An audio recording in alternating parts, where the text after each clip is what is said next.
So in a previous video I went to see one of these cars and you guys jumped in the comments and said don't do it, it's the worst thing you'll ever buy, they're heaps of junk, they're rubbish cars. I think these are a bit too harsh. I think they're actually alright, and here's why. That's right, you guessed it, you've joined me sitting inside my 7-seat 2008 Renault Grand Scenic.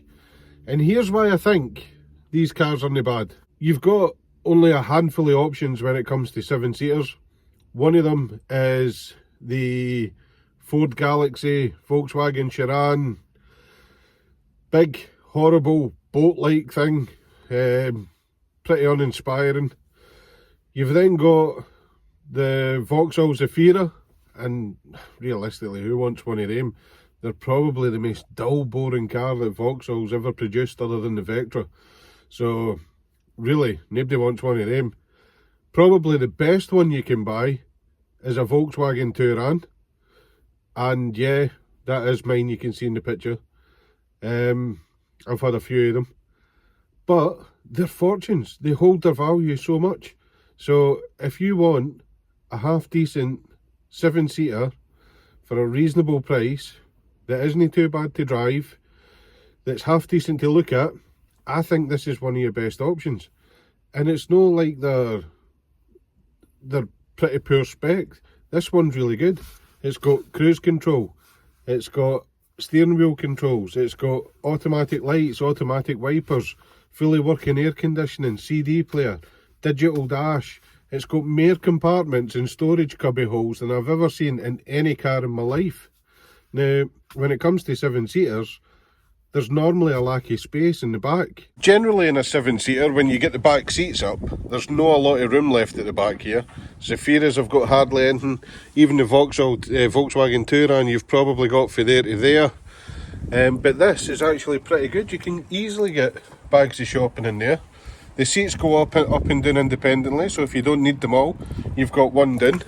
Now, on a lot of 7-seaters, the legroom in the back isn't brilliant, but the great thing about the Renault Grand Scenic is every seat can adjust independently. You can fold them down, you can take them out. They've got ISOFIX, you can clip child seats straight into them. You can move the whole bench forward. It's easy enough to get legroom for the whole family in this car. You've got pop-up trays, plenty of room in the back, lumbar adjustment on the seats. It's even got roller blinds in the back. The front's no so bad either. It's no that bad a place to sit. You can tell they've put a bit of design into it. It's got the digital dash and everything. Nice leather gaiter, leather steering wheel. All the controls on the steering wheel are nice and clean and exactly where you want them to be. Plenty of space, and like I said, cubby holes galore. They're in the floors. They're in the bottoms of the chairs. They're in the doors. There isn't anywhere in this car that you can't hide something. Even on the outside, it's not the ugliest thing to look at. This one's finished in black, it's slightly metallic. Comes with alloy wheels, fog lights, rain sensitive wipers. It's not a bad looking car. And the best thing about this Renault Megane Scenic is it's already sold. So we've had it up for sale for a couple of days. How many days, Charlie? It wasn't even 3 days, was it? And we took a deposit on it. So let's jump back, we'll get the prep work done on it. Make sure you stay tuned to the end of this video though, because there's a bit of a twist. Hopefully Stevie for the future's already been through the list of MOT failures with you. So what I'm going to do is I'm going to start with this rear brake. So we had 2 MOT failures on there, one for near side brake efficiency and one for parking brake below requirements. Both of them mean exactly the same thing. I don't know why they put 2 failures on the sheet, but they did. So I've already had the cable off of this, we've tested the motors, the cable's no seized, and we've actually found that it's the actual arm on the caliper that's seized. So I've got a reconditioned caliper again for AUTOPARTS. Got a nice big bag of bits for them in the boot. So first things first, I'm going to swap out the caliper, throw some new brake pads in. We'll throw some new brake pads on the other side, and that's a handbrake taken care of. So that's the rear brakes all done. Next we're moving on to the front, which is the track rod end ball joint, which is here. Now this is as simple as undoing that, knocking the ball joint out, undoing the lock nut, and when you undo it, leave it where it is and then wind the track rod end off for there, and then nip it back up when you put it back on, and you shouldn't affect your tracking too much. And the next failure on the list was the CV boots. Now these might be a wee bit harder to see in here, but in true Renault fashion, the CV boots aren't burst, the clips have just came off them. Let me see if I can get a light. So if I hold that there, you can see that the clips came off the CV boot. And that's a super common fault with these Renaults. The clips just don't hold the CV boots on. So what I do is I put a big Jubilee clip round them. So we'll pop in some more CV grease to replace what's came out, pop a big Jubilee clip on it, and that's good to go. And that, other than the bulb at the front, is the MOT failure's done. So as you've seen, we're losing light. It's going for MOT in the morning, so I'm going to quickly knock this out, swap that bulb. I think the bulb's just there upside down, so I'll check that, because it is only the pattern. The bulb's working, it's the pattern that's a problem. So I think it's just an upside down. I'll quickly knock this out, and then we should be ready for MOT then. Right, so it's the next day. As you know, last night it was getting pretty dark on us, but we managed to get the CV boots done, the track rod end, the rear brake pads, the new caliper on the back, and the handbrake's all working good. Everything was brilliant. I got the oil and filter changed, and it got a bit dark, so this morning at about 7 o'clock I sorted out the headlights. I put the headlights back in so the beam pattern was okay, and I took it down for MOT. So it's down at Cross Garage at the moment, and it passed its MOT just fine. I went to go and pick it up, and the handbrake wouldn't release, so I decided to have a bit of a paddy, and it threw up a handbrake fault. Got stuck in the workshop. They gave me a shot of their Ford Transit van to come home in. Well, they had a wee play about with it, so they've managed to get it released. It seems to be working, I think, so we're going to head down to the garage now, pick up the car, see what's wrong with it, make sure it's okay. Hopefully they fixed it, we'll wait and see, and I'm going to bring it home, change the plugs on it, and do the air filter on it.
Right guys, so as you've seen, it was probably some of the easiest repairs we've ever done on any of the cars we've ever bought. The clips coming off the CV boots are actually quite a common fault on Renaults, and I kind of knew that would probably be what it was, so I took that into account when I was buying the car. I knew the beam pattern on the front was probably an upside down bulb, and of course it fell at the holder, so that was another easy fix. The handbrake could have been the iffy one. Now, that could have needed a handbrake motor, it could have needed a cable, it could have needed a caliper. Turns out, it was just a caliper, easy enough fix, straight swap, bolt on part, nice and easy done. So we then took it for MOT, passed straight away, gave the customer a ring, ready to come and pick up her car. And that, unfortunately, is where everything went wrong, and you guys might have been right about the dreaded Renault curse. I went down to the garage to pick the car up, handed me the keys, car was still in the workshop, jumped in it, went to reverse it out the workshop, handbrake fault, handbrake wouldn't come off, car wouldn't move. So after a bit of playing about with it, we tried the handbrake reset, we had it plugged into the computer, for some reason it just decided to call it a day there and then, just after the MOT. So we couldn't move the car. We ended up having to do the manual release on it. So it now moves, but the handbrake's not operational now. So after all the investigating that we've done, we've had it plugged on the Topdon and stuff like that, it looks like it's going to need the handbrake motor underneath the back, which isn't the end of the world. It's not a massively expensive part, they're readily available second hand. The trouble is I couldn't get one yesterday when the lady wanted to come and pick the car up. So I had to bite the bullet. I gave her a ring and I offered her two options. I said to her I would order in the part, I would fit it, make everything right for her, but it would be about another week before she got the car. Now, after burning out the clutch in her Zafira, she didn't have a car, she needed something pretty quickly there and then, so she didn't want to do that option. My next option was, I offered her the car as a spares or repairs sale, and I said I would take £500 off the price of the car. And she had a wee chat with her husband and they've decided not to go down that route either. So the sale's been cancelled, the car's back in stock, it's all ready to go, bar the handbrake. So I don't know what to do, guys. Put it in the comments, what do you think I should do? Should I order in the part, have it hanging about for another week and then sell it? Or should I just bite the bullet, stick it up as spares or repairs and just flog it cheap the way it is without the handbrake working? Put it in the comments, guys, let me know what you guys would do and we'll see what happens, because this sold no problem. As soon as we put the pictures up, Charlie, we had umpteen inquiries, didn't we? The phone was ringing, there was plenty of people wanting to come and see it, and we took a deposit within 3 days. So I know it'll probably sell again, but it's whether we want it hanging about for another week. What would you do, Charlie? I don't know, it's a lot of hassle, it's a lot of hanging about. We could have another car flipped in a week. Maybe even two. Yeah.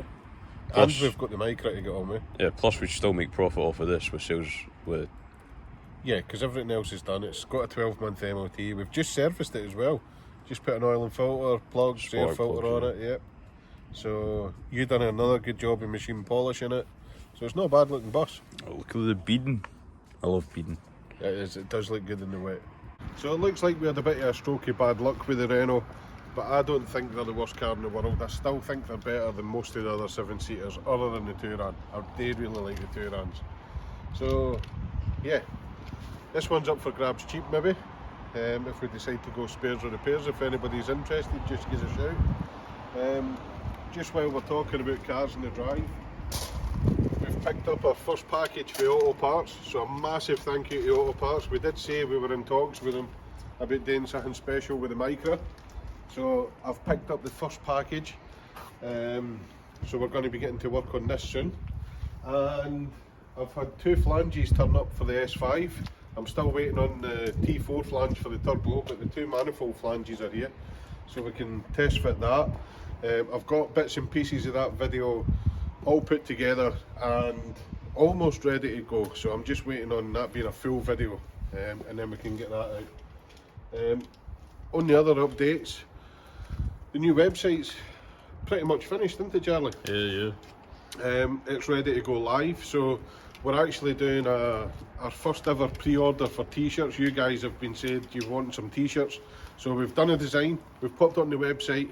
We've no idea how many to order, but the printers have said they need a minimum of 50, so we're going to do it as a pre-order, so you can go on there, place your order. As soon as 50 are sold, we'll get a print run done and we'll get them shipped straight out to you guys. There'll be a one-off, we're not going to be making any more of them. This will be the only time you can buy this t-shirt.